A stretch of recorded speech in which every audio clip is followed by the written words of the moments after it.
কমিটির শিক্ষক অভিভাবকদের নিয়ে আল-মদিনা একাডেমির ত্রিপাক্ষিক সমাবেশ ও বার্ষিক একাডেমিক ক্যালেন্ডার উন্মোচন।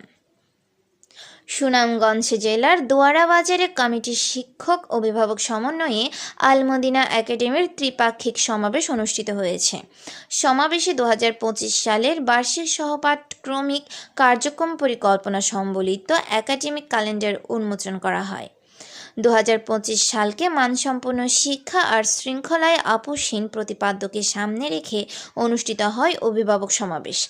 একাডেমির শিক্ষার্থী ও অভিভাবকদের মাঝে বিতরণ করা হয় একাডেমির ক্যালেন্ডার। আপনাদের চিন্তা থাকতে পারে আমরা পড়া কিভাবে চালিয়ে নেব, পড়ার মান কিভাবে আরো উন্নত করব, এই বিষয়গুলো আপনারা মূলত আমাদেরকে পরামর্শ দেবেন। আমরা যেভাবে আমরা শেষের দিকে আল-মদিনা একাডেমির পরিচালক রফিকুল রহমানের সভাপতিত্বে ও শিক্ষক ইয়াকুব আল হাসানের পরিচালনায় অনুষ্ঠিত সমাবেশে উপস্থিত অভিভাবকগণ কর্তৃক উত্থাপিত বিভিন্ন প্রশ্নের উত্তর দেন একাডেমির সিনিয়র সহকারী শিক্ষক।